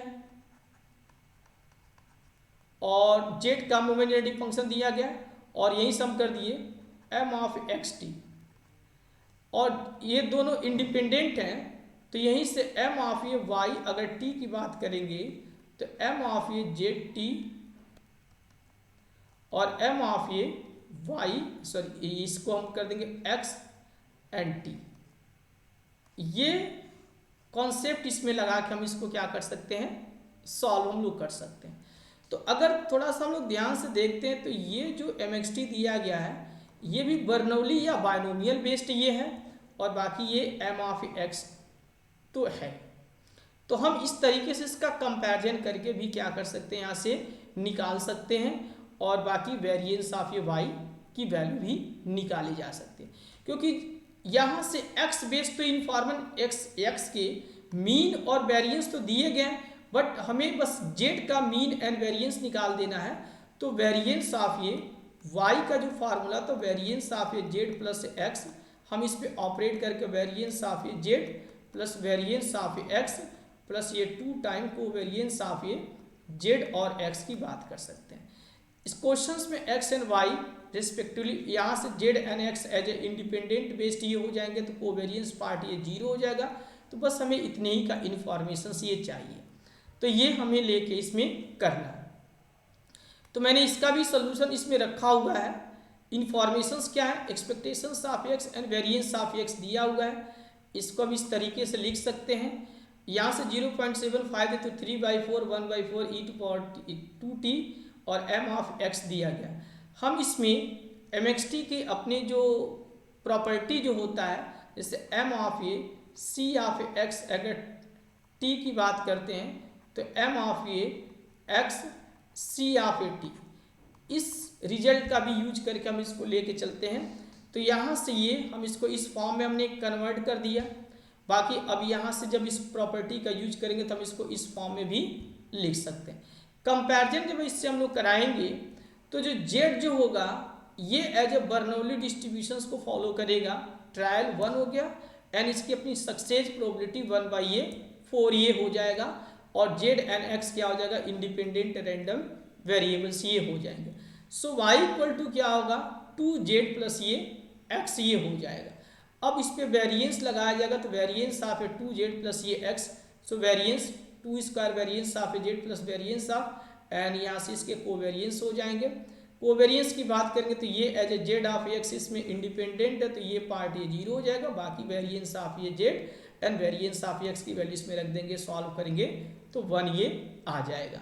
इट मीन्स ऑप्शंस इसके अपने सी क्या हो जाएंगे, करेक्ट ये हो जाएंगे। तो इस क्वेश्चंस का 8 की अगर बात करते तो सी ऑप्शंस क्या होगा, ये करेक्ट ये हो जाएगा। ठीक, तो काफ़ी अच्छे तरीके से ये क्वेश्चन डिजाइन किया गया है, और इस फॉर्मेट में आईएसएस में क्वेश्चंस बने हुए हैं, पर वो इंडिविजुअली अलग अलग उनका एमजीएफ की वैल्यू देके वो बायनोमियल डिस्ट्रीब्यूशन बेस्ड, बायनोमियल और पॉइसन डिस्ट्रीब्यूशंस को लेके, बाकी उसके सम एंड प्रोडक्ट बेस्ड उसके अपने वेरिएंस या मूवमेंट से रिलेटेड क्वेश्चंस ये पूछे गए हैं। पर ऐसा ये as a first time ISS में देखने को मिल रहा है, तो आप इसको देख कर सकते हैं इस तरीके का कॉन्सेप्ट यूज करके। अब आइए नेक्स्ट क्वेश्चन नंबर 9 की बात करते हैं। ये जो क्वेश्चन ये random variable with standard probability distribution, इसके पहले वाली की बात करते हैं तो random variable with standard probability distribution. ठीक, तो इसमें consider the following next 3 item की बात किया जा रहा है। तो क्वेश्चंस में क्या कहा जा रहा है, let random variable x and y be the independently distributed as a Poisson's lambda and their moment generative function together with random variable z satisfy the following relations m of a z t, m of y log m of x t for some t belong to minus h to h greater than 0. What is the value of expectations of a z? इसी informations पे आपके और भी इसमें जो next 2 question जो पूछा गया है वो क्वेश्चन जो है आपका what is the value of variance of A Z, और फिर जो नेक्स्ट इसका जो क्वेश्चन ये है वो what is the moment generative functions of random variables ये जेड। तो अब इस क्वेश्चंस को कैसे सॉल्व करेंगे, यहाँ पे मैंने इसके सॉल्यूशंस को भी अटैच किया है, तो देख लेते हम लोग उसके अकॉर्डिंग। फर्स्ट यहाँ से जब तक हमको जेड जो वेरिएबल्स जब तक तो उसके इंफॉर्मेशन हमें नहीं पता चलेंगे कि वो किस डिस्ट्रीब्यूशंस को फॉलो करता है, तो तब तक हम उसका मीन एंड वेरिएंस उसका नहीं निकाल सकते। बट यहाँ पे एक्स एंड वाई जो इसमें इंडिपेंडेंटली पॉइसन डिस्ट्रीब्यूशन बेस्ड ये है, तो उसी के हेल्प से हम लोग क्या करेंगे, इसके जेड के डिस्ट्रीब्यूशंस को भी ऑब्जर्व हम लोग करेंगे। तो यहाँ पे let's solve this step by step. इसमें फर्स्ट स्टेप में हमने क्या किया, रिकॉल द एमजीएफ। तो एक्स आई ये पॉइसन डिस्ट्रीब्यूशन बेस्ड है, तो पॉइसन डिस्ट्रीब्यूशन के लिए जो एमजीएफ जो होता है, साथ में वाई भी क्या कर, ये भी पॉइसन डिस्ट्रीब्यूशंस को फॉलो करे, तो उस केस में इसका अपना जो MGF E to power lambda E to power T minus ये 1, ये इतना आपका ये हो गया। अब हमें क्या करना, ऑब्टेन करना है कि जेड का अपना जो एमजीएफ। तो अब इसके अकॉर्डिंग हम लोग चलेंगे, तो इसको लेकर और भी सिंप्लीफाई करेंगे। तो यहाँ से substitute the MGF M of A Z T M of A Y log M of X T, इसको अगर हम लोग करेंगे तो वाई एज ए क्या एक्सपोनेंशियल डिस्ट्रीब्यूशन बेस्ड दिया गया है, तो जहाँ पे एज ए टी है उसको हम लोग क्या करेंगे, log M of X T से रिप्लेस ये कर देंगे। ठीक, अब ये E to power log of M, अगर इसको ई टू पावर लॉग की बात करें तो वैल्यू क्या हो जाएगा, 1 हो जाएगा। तो इसको सिंप्लीफाई करेंगे तो E to power lambda M of X T minus ये 1 हो गया। इट मीन्स यहाँ से हमने जेड का एमजीएफ निकाल दिया। अब जब जेड का एमजीएफ निकल गया, तो अब उसी को एज हम टी के रिस्पेक्ट में डिफरेंशिएट करके इक्वल टू 0 अगर हम लोग कर देंगे, तो टी के रिस्पेक्ट में इसको डिफरेंशिएट करके इक्वल टू 0 कर देंगे, तो उस केस में क्या होगा, हमारा फर्स्ट ऑर्डर मोमेंट ये निकल जाएगा। तो ये काम इसमें यही किया गया है कि जो ये एमजीएफ आया हुआ है, इसको टी के रिस्पेक्ट में प्राइम लगाने का मतलब उसका डिफरेंशिएशन टी के रिस्पेक्ट में डिफरेंशिएट कर दिया गया एंड टी इक्वल टू 0 रख दिया गया है। तो जब इसको हम लोग करेंगे तो यहाँ से हमारा क्या निकल जाएगा, एज ए मोमेंट ये निकल जाएगा। इसके मैथमेटिक्स के इनसाइड कुछ एडिशनल टर्म, अगर हम इसको एज ए क्या करें, एफ ऑफ ए टी, मतलब इस पूरे टर्म को F of A T assume कर रहे हैं, तो ये लेमडा नहीं, इसमें देखिए इतने टर्म को क्या किया जा रहा है, F of A T assume किया जा रहा है। तो ये ई टू पावर क्या आ जाएगा, एफ ऑफ ए टी, बस उसी को डिफ्रेंसिएशन को सिंप्लीफाई करने के लिए। तो एम ऑफ ए जेड हम इसको इस फॉर्म में लिख सकते हैं। इसको एज ए टी के रिस्पेक्ट में डिफ्रेंशिएट करेंगे तो एफ ऑफ ए टी अगर हम लोग निकाले, एफ ऑफ ए टी का डिफ्रेंशिएशन ये होता है, और अगर टी इक्वल टू 0 रख देंगे तो वहाँ से हमारा ओवरऑल जो एक्सपेक्टेशंस की वैल्यू ये लेमडा स्क्वायर ये निकल जाएगा। तो मैंने यहाँ पे तो इस क्वेश्चंस में स्टेप बाय स्टेप किया है, बट आप इसको चाहें तो और सिंपल वे में कर सकते हैं। एग्जाम टाइम में आपको इतना करने की आवश्यकता है भी नहीं। तो एक स्टेप बाय स्टेप की कैसे क्या कौन सा स्टेप आएगा, तो ये यहाँ पे किया गया। तो इस तरीके से भी ऑप्शंस क्या है इसके अपने ये करेक्ट ही है। ठीक, तो यहाँ से तो इसका मीन निकल गया। इस क्वेश्चंस के लिए अगर हम लोग करेंगे तो बी एज ए क्या होगा, करेक्ट मीन निकल गया। अब हमें वेरिएंस निकालना है। तो वेरिएंस निकालने के लिए हमें जो वेरिएंस का अपना जो फार्मूला होता है, ये जो हमने फर्स्ट स्टेप इसमें हमने किया हुआ है, यहाँ से हमने इसको निकाला है। तो वेरिएंस का जो फार्मूला होता है, वेरिएंस ऑफ अगर जेड की बात है, एक्सपेक्टेशंस ऑफ ये Z square minus expectations of ये जेड का, इसको हम कर देंगे होल स्क्वायर हो जाएगा। तो अब हम इस सेकेंड ऑर्डर अगेन हम इसको क्या करेंगे, टी के रिस्पेक्ट में डिफरेंशिएट करके और इक्वल टू 0 करेंगे। तो सेकेंड ऑर्डर हमारा मोमेंट निकलेगा, और फर्स्ट ऑर्डर मोमेंट तो ये निकला हुआ है, वैल्यूज में रख के सॉल्व करेंगे तो हमारा ये वेरिएंस ये निकल जाएगा। तो यही कॉन्सेप्ट इसमें लेके हम इसमें कर सकते हैं। तो what is the value of the variance of A Z, क्या इसमें वेरिएंस ये हो जाएगा। तो इतना हम लोग कर दिए। अब फिर उसमें we already have the setup the from the previous problem, जो पहला जो कंडीशन दिया गया उसी के अकॉर्डिंग हम लोग चल रहे हैं। इसमें यहाँ से एम ऑफ ए जेड हमने ये निकाला हुआ है। इसमें हम कह सकते हैं recall the property of the Poisson's computed distribution.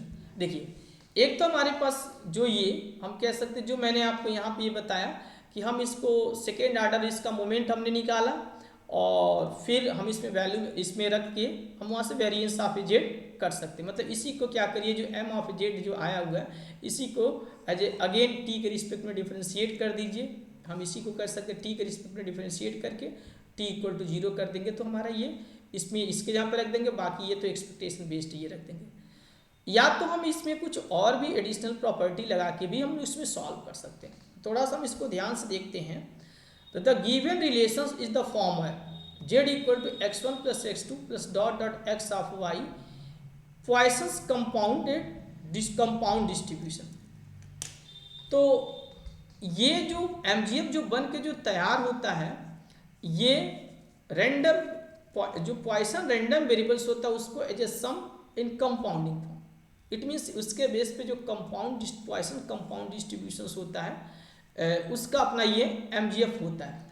तो अगर xi एज जो दिया गया IID based xi x and y as a Poisson's को फॉलो कर इंडिपेंडेंट है for such Poisson's compound distributions. यहाँ से देखिए y और x दोनों एज ए क्या इसमें रैंडम वेरिएबल्स ही है, तो ये ध्यान दीजिएगा। तो इस केस में एक्सपेक्टेशंस ऑफ z की अगर बात करते हैं, expectations of y and expectations of ये x and variance of z अगर हम लेके चलते हैं तो expectations of y variance of x variance of y expectations of x का होल स्क्वायर। तो हम इस फार्मूले का यूज करके भी हम लोग डायरेक्ट यहाँ से इसके अपने वेरिएंस को निकाल सकते हैं। तो लेमडा स्क्वायर प्लस ये लेमडा क्यूब, इट मीन्स ये सी ऑप्शंस क्या होगा, ये करेक्ट ये हो जाएगा इसके अकॉर्डिंग। तो इसमें जो सबसे इम्पॉर्टेंट ये है, आपको ये रिजल्ट आपको याद करके रखना है और साथ में ये अगर MGF बेस्ड ये दिया गया है तो बड़ा इम्पॉर्टेंट ये क्वेश्चन है। हम इससे हम लोग डायरेक्ट ये फार्मूला से भी हम लोग क्या कर सकते हैं, इसको ऑपरेट हम लोग कर सकते हैं। अब नेक्स्ट जो है यहाँ से इसके MGF की बात करते हैं। तो फिलहाल हम लोग देख लिए कि कंपाउंड पॉइसन्स कंपाउंड डिस्ट्रीब्यूशंस ये है। तो पॉइसन कंपाउंड डिस्ट्रीब्यूशंस का अपना जो MGF है हम उसके अकॉर्डिंग लेके चल सकते हैं ये हैं। तो अब वही इसमें लगा के हम लोग कंडीशंस करेंगे। ये सारे इंफॉर्मेशन बेस्ड ये इतना आपका दिया गया, यहाँ तक तो हम लोग इसको लेके m ऑफ x अगर पॉइसन बेस्ड y भी अगर पॉइसन बेस्ड ये है तो ये इसका अपना mxt m of y and then इसके अकॉर्डिंग लेके सॉल्व करेंगे तो z का अपना ये MGF ये आ जाएगा। ठीक, अब उसको m ऑफ x इसको रिप्लेस कर दिया गया तो यहाँ हमारा ये MGF बन के ये तैयार ही हो गया। अब जब ये MGF बन के तैयार हो गया तो ये जो MGF किसका है, तो ये कंपाउंड पॉइसन डिस्ट्रीब्यूशंस का अपना क्या आपका ये MGF ये। तो कंपाउंड पॉइसन डिस्ट्रीब्यूशंस का अपना जो MGF ये है, तो आपको इसी के अकॉर्डिंग अगर हम इसमें रख देंगे तो इससे हम लोग मैच कर सकते हैं। फिलहाल ये यही आपका बन के तैयार हो रहा है।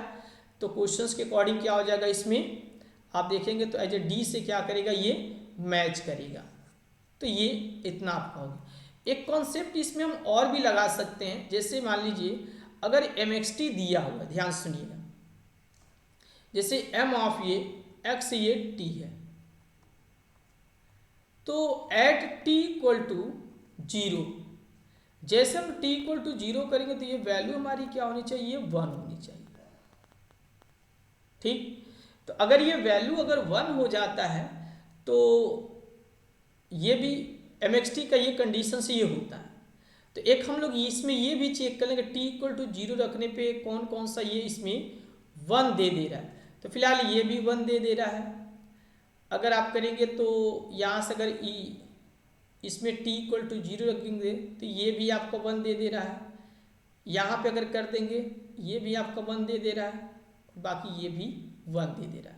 तो ऐसा कुछ नहीं है, लेकिन कभी कभी ये भी ट्रिक काम कर जाता है।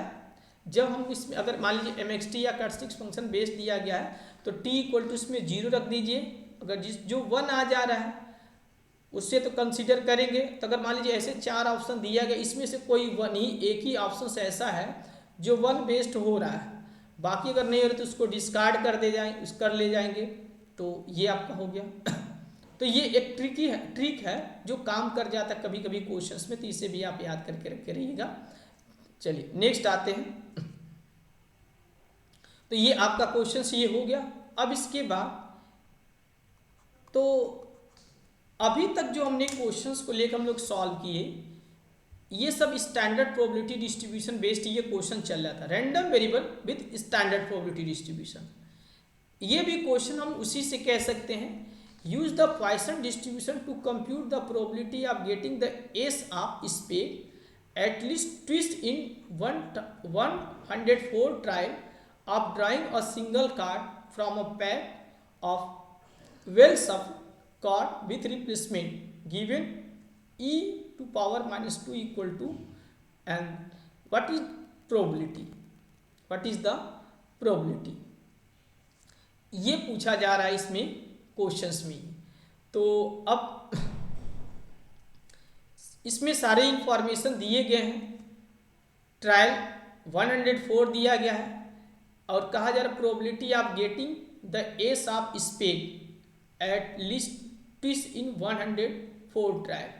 तो एस ऑफ स्पेड की अगर बात करते हैं तो कार्ड में टोटल 4 एस होते हैं और इसमें डिफरेंट स्पेड, डायमंड और बाकी रेस्ट ऑफ जो 2 और भी इसमें होते हैं। ठीक, तो उसी के अकॉर्डिंग अगर इसको लेके कहा चला जाए तो we are use the Poisson approximation to compute the probability. Let's solve step by step. Step first, identify the parameters. The probability of getting the ace of spade in the single trial. Total 52 card होते हैं और S of spade की बात करेंगे तो वो single एक card होगा, तो प्रोबेबिलिटी उसकी कितनी हो जाएगी, उसको ऑब्टेन होने की 1/52 ये हो जाएंगे। नंबर ऑफ ट्रायल जो दिया गया इसमें 104 दिया गया है। X number of time ace of spade in drawn, it means जो एक्स एच जो होगा बाइनोमियल डिस्ट्रीब्यूशन बेस्ड होगा। फॉर द लार्ज अगर बात कर सकते हैं तो n equal to 104 and p equal to 1/52 ये हो जाएगा। तो अगर फॉर द लार्ज अगर हम लोग करेंगे तो अब यही बाइनोमियल डिस्ट्रीब्यूशन जो होगा ये पॉइसन डिस्ट्रीब्यूशन बेस्ड क्या हो जाएगा, ये शिफ्ट ये हो जाएगा। तो Poisson approximations NP as a lambda based हो जाएगा। तो n इसमें दिया गया है 104 इंटू 1/52, इट मीन्स इसको अगर सॉल्व करेंगे तो 2 हो जाएगा। एंड नेक्स्ट इसमें हम कह सकते हैं ये पॉइसन डिस्ट्रीब्यूशन बेस्ड ये हो गया विद पैरामीटर्स वैल्यू 2। कहा जा रहा प्रोबेबिलिटी एट लीस्ट 2। क्वेश्चंस में अगर आप देखेंगे तो इसमें क्या कहा जा रहा है, drawing the card from the pack well shuffled card with replacement क्या, using the Poisson to compute the probability of getting the ace of spade at least twist. तो एट लीस्ट ट्विस्ट की बात की जा रहा है, कम से कम 2, तो 2 से ज़्यादा ही की बात की जा रही है इसमें। तो अब यहाँ से हम लेके चलेंगे तो इसको हम इस तरीके से कर सकते हैं 1 माइनस, अगर 2 से ज़्यादा की बात करेंगे तो 2, 3, 4, 5, 6 ऐसे इन्फिनिटी तक चलेगा। तो वो तो प्रोबेबिलिटी निकालने में काफ़ी प्रॉब्लम्स होगा। तो हम इसमें कॉम्प्लीमेंट जैसे प्रोबेबिलिटी ऑफ ए प्लस ये probability of A complement equal to 1, इस कॉन्सेप्ट का यूज करके भी हम लोग इसको लेके सॉल्व कर सकते हैं। तो यहाँ से किया गया x लेस देन 2 की बात करेंगे तो इसमें 0 और 1 ये आ जाएगा। तो एट 0 और 1 पे इसकी probability value, probability at x equal to 0 and probability at x equal to 1 and e to power -2 की वैल्यू इसमें गिवन है। तो ये सब इसमें रखने के बाद इसको लेके सॉल्व करेंगे तो ये 0.5941 ये हो जाएगा। फिलहाल ये क्वेश्चंस थोड़ा सा टाइम टेकिंग होगा, कैलकुलेशन बेस्ड ये है, और अगर हम वहाँ तक उन चीज़ों को कर ले जाते हैं तब तो ये क्वेश्चन ये सॉल्व होंगे, अदरवाइज कहीं ना कहीं ये जब प्रॉब्लम क्रिएट करेगा ये क्वेश्चंस को सॉल्व करने में। तो अगर क्वेश्चंस के अकॉर्डिंग देखेंगे आप लोग तो इसका बी ऑप्शंस क्या आपका ये करेक्ट ये है। ठीक, तो ये क्वेश्चन नंबर ये 12 ये हो गया। तो ये standard probability distribution with random variable या random variable with standard probability distribution हम इसको बोल सकते हैं। तो इस तरीके से लगभग 5 से 6 क्वेश्चन या 6 से 7 क्वेश्चन स्टैंडर्ड प्रोबेबिलिटी डिस्ट्रीब्यूशन से ही बने हुए हैं।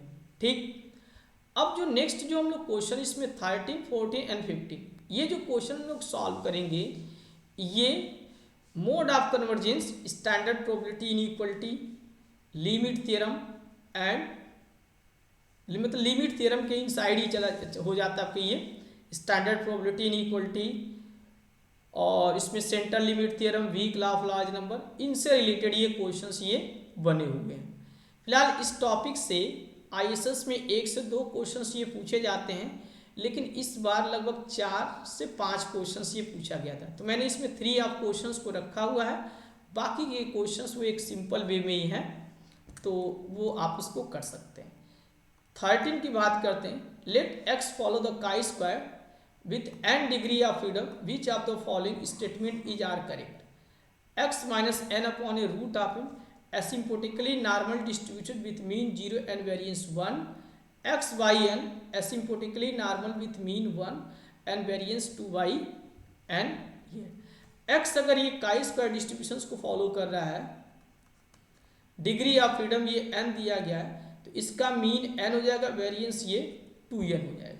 फिलहाल अगर आप ये देखेंगे तो x माइनस ये एक्सपेक्टेशंस ऑफ ये x और वेरिएंस ऑफ अगर x की बात करते हैं तो x माइनस n अपॉन ये रूट ऑफ ये 2, ये एज एसिम्पोटिकली नॉर्मल डिस्ट्रीब्यूशंस को फॉलो करता, मीन 0 वेरिएंस 1।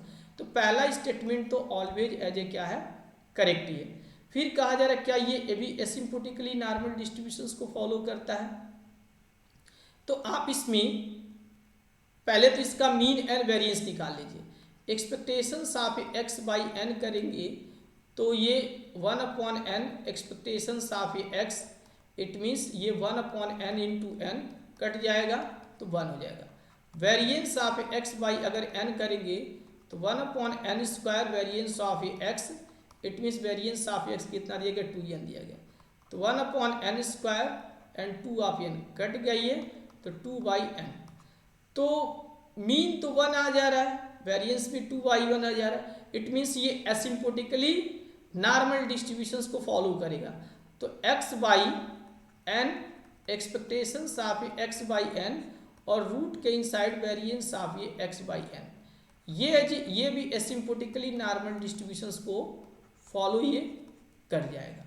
ठीक, तो अगर हम क्वेश्चंस के अकॉर्डिंग हम लोग देखेंगे तो इसके दोनों स्टेटमेंट क्या होंगे, करेक्ट हो जाएंगे, और इसमें जो हम लोग कॉन्सेप्ट लगाएंगे वो सेंटर लिमिट थ्योरम का कॉन्सेप्ट लगाएंगे।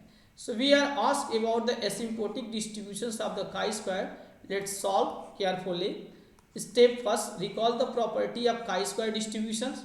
एक्स काई स्क्वायर को फॉलो कर रहा है, तो standard the form the CLT center limit theorem इसमें यूज करेंगे, इट मीन्स ये स्टैंडर्ड नॉर्मल डिस्ट्रीब्यूशन को क्या करेगा, फॉलो करेगा। तो पहला स्टेटमेंट मैच कर रहा है। और अगर हम दूसरे की बात करते हैं तो ये भी अगेन क्या करेगा, आपका स्टैंडर्ड नॉर्मल डिस्ट्रीब्यूशंस को ये फॉलो करेगा। तो इसके दोनों स्टेटमेंट क्या होंगे, करेक्ट ये हो जाएंगे। ठीक, तो आप यहाँ से इसको देख सकते हैं। चलिए अब नेक्स्ट जो क्वेश्चन, ये क्वेश्चन नंबर 14, ये भी इसमें क्या कहा जा रहा है, x1 x2 xn be the IID sequence of random variable with common PDF f of ये x, ये इतना e to power minus x plus theta x greater or equal to theta, if xn random sample mean then xn converge in probability। तो xn किस पे converge करेगा, xn converge करने का मतलब ये है कि ये अपने एक्सपेक्टेड वैल्यू पे, लिमिटेड एक्सपेक्टेड वैल्यू पे क्या एज कन्वर्ज ये करेगा। तो वो इसकी अपनी लिमिटेड एक्सपेक्टेड वैल्यू क्या होगी ये हम लोग करेंगे। फिलहाल ये जो PDF जो दिया गया f ऑफ ये x एंड थीटा की अगर बात करते हैं तो e to power minus x minus ये थीटा, और ये x greater or equal to theta. अगर हम यहीं से y equal to x minus theta assume कर देते हैं तो f ऑफ y ये e to power y greater than 0 based हो जाता है। तो ये एक्सपोनेंशियल डिस्ट्रीब्यूशंस का ये शिफ्टेड फॉर्म में ये PDF दिया गया, बड़ा इंपॉर्टेंट PDF है। और इससे स्टैट फर्स्ट पेपर में क्वेश्चन तो बने हुए हैं और सेकेंड पेपर के इनसाइड भी इसमें क्वेश्चंस ये बन जाते हैं। काफ़ी अच्छा खास जैसे MLE बेस्ड ये हो गए और सफिशिएंसी से रिलेटेड क्वेश्चंस हो गए। तो इन मतलब क्वेश्चंस यहाँ से एक्सपोनेंशियल से बनता है। एक्सपोनेंशियल का एक और फॉर्म होता है एफ ऑफ एक्स थीटा की बात करें तो E to power minus X minus theta upon ये थीटा और X greater or equal to theta. तो ये ओरिजिन विद स्केल और ये ओनली ओरिजिन बेस्ड ये शिफ्ट। तो एक्सपोनेंशियल का ऐसे 3 टाइप बेस्ड हम इसको, फर्स्ट तो इसका ओरिजिनल बेस्ड ये हो गया, बाकी इसके ओरिजिन बेस्ड इसको शिफ्ट कर दिया एंड ओरिजिन के साथ साथ इसमें स्केल में भी क्या कर दिया गया है, शिफ्ट ये कर दिया गया। एक्सपोनेंशियल का एक फॉर्म आपको ये भी देखने को मिलता है ई टू पावर 1/थीटा एक्स, ये भी आपको देखने को मिलता है। एक ये भी होता है F of X and theta E to power theta X होता है। तो ये सब ये है, ठीक। तो एक्सपोनेंशियल के अलग अलग लेकिन बहुत अच्छे खासे क्वेश्चंस ये बनते हैं। तो फिलहाल ये जो क्वेश्चन इसमें कन्वर्जेंस इन प्रोबेबिलिटी की बात किया जा रहा है, तो अब इसमें हम लोग करेंगे कैसे। We are asked find the probability of limit action for the sequence of IID random variable. Let's solve step by step. F of X ये क्वेश्चन ये गिवन ही है, ट्रांसफॉर्मेशन इसमें यूज किया गया। तो यहाँ से y एज ए क्या एक्सपोनेंशियल डिस्ट्रीब्यूशंस को ये फॉलो ये कर जाएगा, ठीक। फाइंड द मीन ऑफ ये, इस पर लोग मीन निकालेंगे। तो mean y expectations of y then expectations of xi की बात करेंगे तो ये थीटा प्लस ये 1 ये हो जाएगा। अब इसमें लॉ ऑफ लार्ज नंबर की बात करेंगे तो ये अपने एक्सपेक्टेड वैल्यू पे क्या करेगा, कन्वर्ज करेगा इन probability. It means expectations of action, इसके अपनी एक्सपेक्टेड वैल्यू की बात करेंगे तो एक्सपेक्टेशंस ऑफ xi तो ये थीटा प्लस 1 दिया गया है, तो ये थीटा प्लस 1 पे क्या करेगा, ये कन्वर्ज ये कर जाएगा। आप इसको ऐसे चाहें तो limit n tends to infinity expectations of 1/n summations xi। तो जो x ऑफ ये n बार है ये इसी पे कन्वर्ज कर जाएगा, या सिंपली हम इसको IID है तो हम डायरेक्ट बोल सकते हैं कि अपने जो इसकी अपनी एक्सपेक्टेड जो वैल्यू है उसी पे कन्वर्ज कर जाएगा। इसको भी अगर सॉल्व करेंगे तो भी आपका थीटा प्लस ये 1 ही आएगा। तो इस केस में एज ए बी ऑप्शंस क्या होगा, इसका अपना ये करेक्ट ये हो जाएगा। यहाँ से आप देख सकते हैं बी एज ए क्या होगा, आपका ये करेक्ट हो जाएगा। मोड ऑफ कन्वर्जेंस के इनसाइड इसमें लॉ ऑफ लार्ज नंबर का कॉन्सेप्ट हम लोग यूज करते हैं। IID अगर दिया गया है तो वो अपने लिमिटिंग एक्सपेक्टेड वैल्यू किंचिस थ्योरम का हम लोग कॉन्सेप्ट इसमें यूज करते हैं, तो वो अपने लिमिटिंग एक्सपेक्टेड वैल्यू पे ही क्या करता है, कन्वर्ज ये करता है। तो ये आपका ये क्वेश्चन नंबर 14 हो गया। अब नेक्स्ट क्वेश्चन नंबर 15 की बात करते हैं। ये भी क्वेश्चंस बहुत अच्छे तरीके से डिजाइन किया गया है और क्वेश्चंस में क्या कहा जा रहा है आप इसको देख सकते हैं। Let x1, x2 and xn be a random sample from the uniform distribution. The asymptotic distributions of empirical CDF distribution function Fn x. Asymptotic distributions of empirical CDF distribution functions of Fn x. तो मतलब empirical distributions का अपना ये asymptotic distributions आपसे पूछा जा रहा है। यूनिफॉर्म के माध्यम से हम लोग इंपेरिकल डिस्ट्रीब्यूशंस को कैसे ऑब्टेन करेंगे, फिर इसमें एसिम्प्टोटिक डिस्ट्रीब्यूशंस की बात करेंगे तो वो नॉर्मल कोई फॉलो करेगा, उसका अपना मीन एंड वेरिएंस क्या हो जाएगा, ये हमें इसमें चेक करना है। तो फिलहाल इसके लिए हम लोग क्या करेंगे, इसमें देखिए we are asked about the asymptotic distributions of the empirical CDF Fn x। Let's solve carefully. First step में recall the empirical CDF for the random sample x1 x2 dot dot xn with the true CDF fx। Then the empirical CDF f ऑफ n x अगर हम लोग करेंगे तो 1/n I xi ये as a क्या indicator functions को ये रिप्रेजेंट ये करेगा। तो अब इसमें सेंट्रल लिमिट थ्योरम का, क्योंकि इसमें एसिम्प्टोटिक डिस्ट्रीब्यूशंस की बात किया जा रहा है तो इसमें हम CLT का कॉन्सेप्ट लगाएंगे। ये Bernoulli variable based indicator function just इसमें 2 वैल्यू लेता है, 1 and 0 बेस्ड हम ये कह सकते हैं। अगर xi उसके रेंज में आ रहा है तो 1 आएगा, अगर उसके रेंज में नहीं आ रहा है तो वो 0 हो जाएगा। तो अब यहीं से नेक्स्ट जो एफ ऑफ ये N minus F X root of N, ये नॉर्मल डिस्ट्रीब्यूशंस को ये फॉलो करता है। इसका अपना जो मीन होता है 0 एफ एक्स 1 माइनस ये एफ ऑफ ये एक्स ये होता है, ठीक। और एफ एक्स क्या होता है, ये as a true value true C D F of ये एक्स ये होता है। अब अगर हम इसी को एसिम्प्टोटिकली अगर हम बात करेंगे तो क्या हो जाएगा, इसमें इस वाले टर्म को अगर लेके चलते हैं इसमें, जैसे इसको देखिएगा ये पूरा एक्सप्रेशन जो होता है इसको फॉलो कर रहा है, तो हमें एफ ऑफ एन के डिस्ट्रीब्यूशंस की बात करते हैं। तो एफ ऑफ एन अगर डिस्ट्रीब्यूशंस लेके चलेंगे तो रूट ऑफ एन से इसको हम लोग डिवाइड कर देंगे, तो मीन 0 और ये साथ में इसके वेरिएंस को रिप्रेजेंट कर रहा है, तो यहाँ पे 1 बेसिस पे हो जाएगा। और फिर हम एफ एक्स को इधर रिप्लेस कर देंगे। तो इस केस में मीन एफ ऑफ एक्स हो गया एंड साथ में ये इसका अपना क्या हो जाएगा, वेरिएंस ये हो जाएगा। तो F X as a uniform distribution based true value based represent कर रहा है। तो इस केस में अगर ये यूनिफॉर्म को फॉलो करते एफ एक्स इक्वल टू क्या हो जाएगा, x from x greater than 0 and less than क्या हो जाएगा, ये 1 ये हो जाएगा। अब यही वैल्यू हम इसमें रख देंगे एंड देन इसके अकॉर्डिंग जो एफ ऑफ ये एन एक्स जो हो जाएगा ये नॉर्मल डिस्ट्रीब्यूशंस को ही फॉलो करेगा। इसका mean x and variance x bracket में 1 माइनस एक्स बाई एन हो जाएगा। देन अगर हम ऑप्शंस की बात करेंगे तो इस केस में क्या हो जाएगा, इसका अपना ये सी ऑप्शंस ये करेक्ट ये हो जाएगा। तो ये questions law of large number से ही क्वेश्चंस ये डिजाइन किया गया, बट इसमें एम्पिरिकल सीडीएफ का भी कॉन्सेप्ट इसमें आ गया है। तो आप इसको इस तरीके से देख सकते हैं। फिलहाल आप इसके फार्मूले को आप याद करके रखे रहिए और इन फार्मूले से क्वेश्चंस ये बनते हैं, ठीक। तो इतना सारा ये क्वेश्चंस ये हो गया।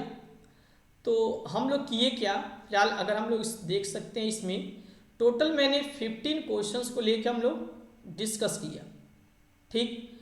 और ये 15 क्वेश्चंस एक अलग अलग पैटर्न बेस्ड है। अगर हम टोटल नंबर ऑफ क्वेश्चंस की बात करते हैं तो स्टैटिस्टिक्स फर्स्ट पेपर के इनसाइड जो प्रोबेबिलिटी का जो अपना जो यूनिट है उससे 23 के नियर अबाउट क्वेश्चंस हैं, बट मैंने यहाँ पे 20 to 25 किया गया क्योंकि क्वेश्चंस कुछ के मतलब प्रोबेबिलिटी से भी हम कह सकते हैं, तो कुछ का कॉन्सेप्ट स्टैटिस्टिकल मेथड से भी मिलता जुलता रहता है। तो फिलहाल 23 को हम लोग मतलब लेके चलते हैं। तो 23 क्वेश्चंस को, जिसमें से मैंने 15 क्वेश्चंस को यहाँ पे रखा हुआ है और 15 क्वेश्चंस को लेकर हम लोग डिस्कस किए।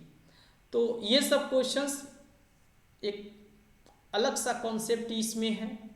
बाकी के जो क्वेश्चंस वो एक सिंपल पैटर्न बेस्ड हैं और प्रीवियस ईयर बेस्ड के पैटर्न से ही है, तो वो क्वेश्चन इजी वे में सॉल्व किए जा सकते हैं। पीडीएफ से रिलेटेड कुछ क्वेश्चन है, कुछ स्टैंडर्ड प्रोबेबिलिटी डिस्ट्रीब्यूशन बेस्ड ही है, कुछ नॉर्मल डिस्ट्रीब्यूशंस को इसको स्टैंडर्ड नॉर्मल डिस्ट्रीब्यूशंस का अपना जो सीडीएफ होता है उसके फॉर्म में कन्वर्ट करना होता है। तो ये सब चीज़ें हैं, ठीक। बाकी आप में से जो भी एस्पिरेंट्स यूपीएससी आईएएस 2026 को अगर टारगेट करके चल रहे हैं तो आईएएस से रिलेटेड हमारा अपना कोर्स भी हमारे अपने प्लेटफॉर्म पी स्टॉक ट्यूटोरियल पे आपका चलता है।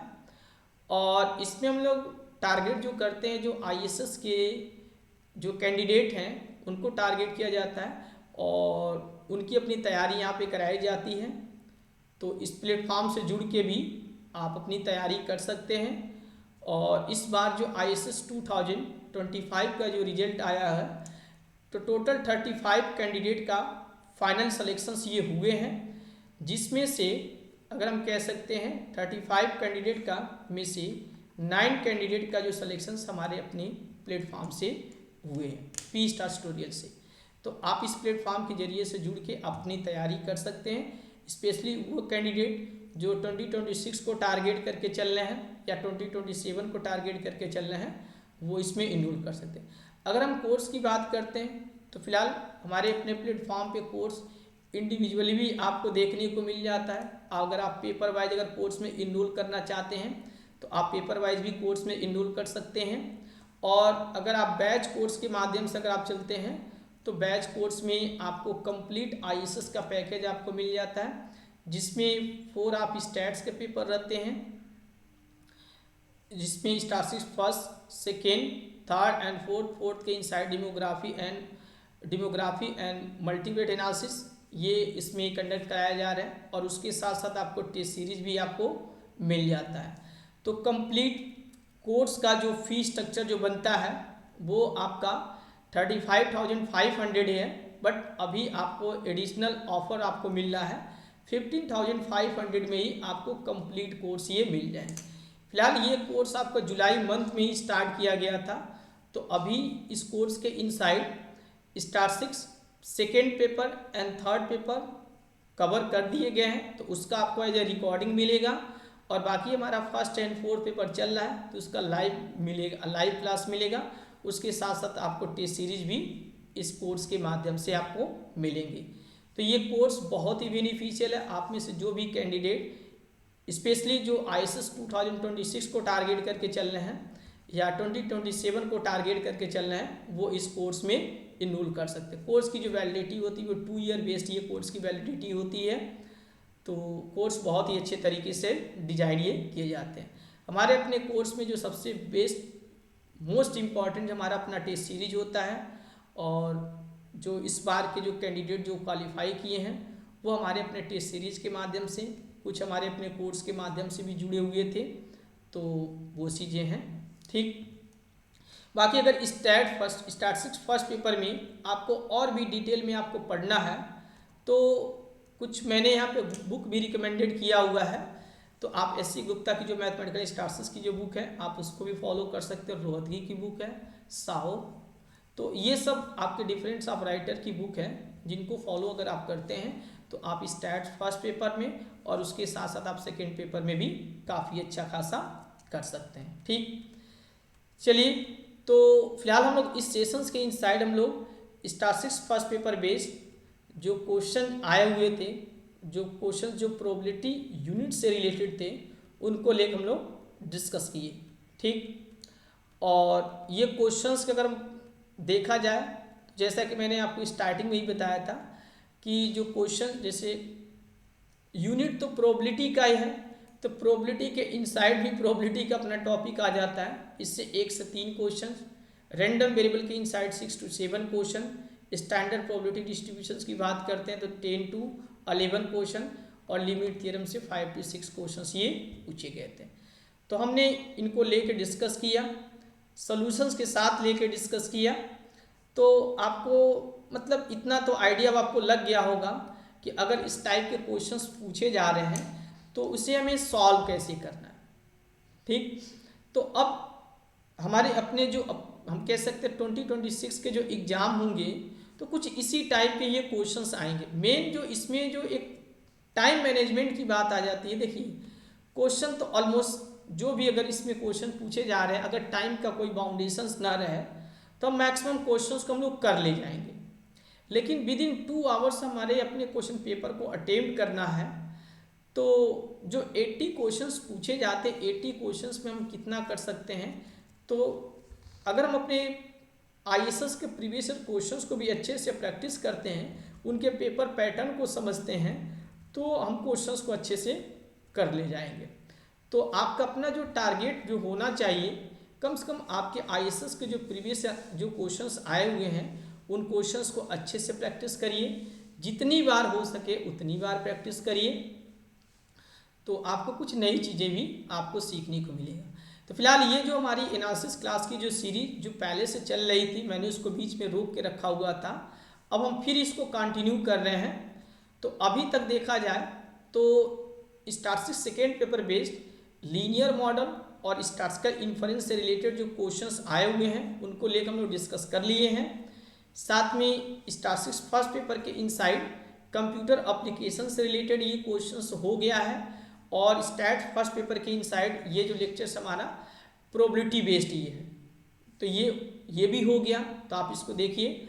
अब जो नेक्स्ट जो हमारा जो लेक्चर होगा वो स्टैटिस्टिक्स फर्स्ट पेपर के इनसाइड ही स्टैटिस्टिकल मेथड से रिलेटेड जो क्वेश्चंस आए हुए हैं उन क्वेश्चंस के कितने नंबर ऑफ क्वेश्चन किस टॉपिक से पूछे गए हैं, उनका अपना क्या पैटर्न है, क्या स्टैंडर्ड है, तो ये हम लोग अगले लेक्चर्स के इनसाइड लेके हम लोग डिस्कस करेंगे। तो ऐसे ही हमारी ये एनालिसिस क्लास की सीरीज अब कंटिन्यू रहेगा और हम लोग इसमें खासकर पहले तो क्वेश्चंस को टारगेट करेंगे, जो आईएएस के प्रीवियस ईयर क्वेश्चंस उनको टारगेट करेंगे, उनकी एनालिसिस करेंगे।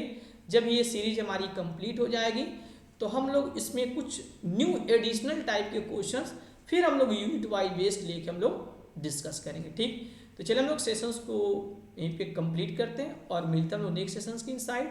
और नेक्स्ट सेशंस में लोग कुछ और भी ऐसे जो क्वेश्चंस हैं आईएएस के प्रीवियस ईयर बेस्ड ये यूनिट वाइज उनको लेकर हम लोग डिस्कस करेंगे। ठीक, सो थैंक यू एवरीवन।